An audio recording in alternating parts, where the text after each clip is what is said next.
Antigamente, por volta de 1000 anos antes de Cristo, não existia o dinheiro. Então a solução foi fazer trocas. Ou seja, se uma família tinha fruta e a outra carne, saíam à procura de quem tinha interesse por aquilo. E assim faziam a troca. Ou seja, era um sistema chamado escambo. Com a descoberta dos metais ouro, prata e cobre, ficou comprovado que utilizá-las como moeda de troca era a melhor forma de se estabelecer um sistema monetário, pois para algumas pessoas era difícil fazer o escambo, pois não sabiam o preço de suas mercadorias. Assim, tiveram a ideia de usar o metal para fazer a moeda. E as mercadorias que eles tinham e trocavam por outras mercadorias, eles iriam trocar por moedas. Antes, os metais eram utilizados em forma de barra e com o tempo foi ganhando forma e inscrições.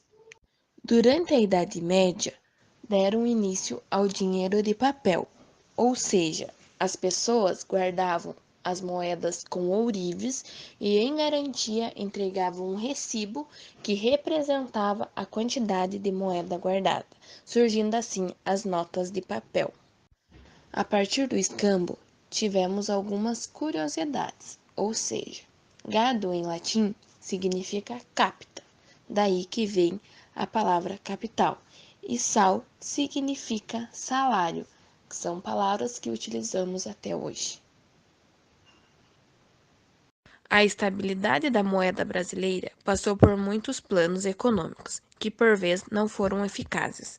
Seus principais planos foram o Plano Cruzado, criado em 1986, com o objetivo do congelamento de preços de bens e serviços, congelamento de salários e reforma monetária.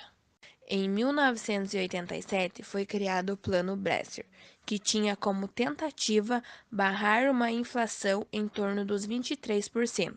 Neste período, o grande problema era o déficit público e um congelamento dos preços, dos aluguéis e dos salários. Em 1989, foi criado o Plano Verão, o qual dispunha de medidas como a modificação do índice de rendimento da caderneta, os preços e salários se mantiveram congelados, a moeda teve seu nome alterado para Cruzado Novo e atrelada de início em paridade com o dólar. Em 1990, o Plano Collor visou a equiparação da liberação fiscal com a financeira, adotando medidas radicais para controlar preços. E o Plano Collor II elevou as taxas de juros e congelou os preços e salários, fazendo a inflação fechar o ano de 1991 a 481%. O Plano Real começou a ser elaborado em 1993, no governo do presidente Itamar Franco.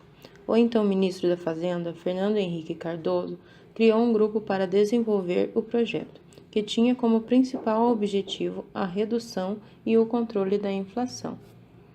O país teve outros planos econômicos antes do real, conforme citado anteriormente. Os planos conseguiram derrubar a hiperinflação por um curto período, mas falharam ao final. O Plano Real se diferenciou dos outros por introduzir medidas graduais e que foram anunciadas e esclarecidas com antecedência. O mesmo foi dividido em 3 fases. A primeira teve como objetivo ajustar as contas públicas, cortando despesas do governo e fazendo privatizações. A segunda etapa foi a implantação da URV, Unidade Real do Valor. E o último estágio foi a transformação do URV no real. A criação do URV foi o ponto-chave para o sucesso do Plano Real. A URV não era uma moeda física, mas uma unidade de conversão. A moeda que estava em circulação era o Cruzeiro Real. O valor da URV em relação ao Cruzeiro Real era corrigido diariamente. Este valor era transformado em cruzeiros reais usando a cotação do dia. O plano conseguiu cumprir o objetivo de controlar a inflação, mas outros fatores da economia foram prejudicados. Um erro do plano foi ter mantido o real valorizado em relação ao dólar por muito tempo. Embora o real valorizado tenha sido essencial para o sucesso do plano, não houve um planejamento para que a nossa moeda voltasse a se desvalorizar graduadamente. A inflação acabava com o poder de compra e a estabilidade permitiu um maior consumo de volta. É possível perceber que houve uma redução notável após o ano de 1994, mas a da inflação jamais desapareceu.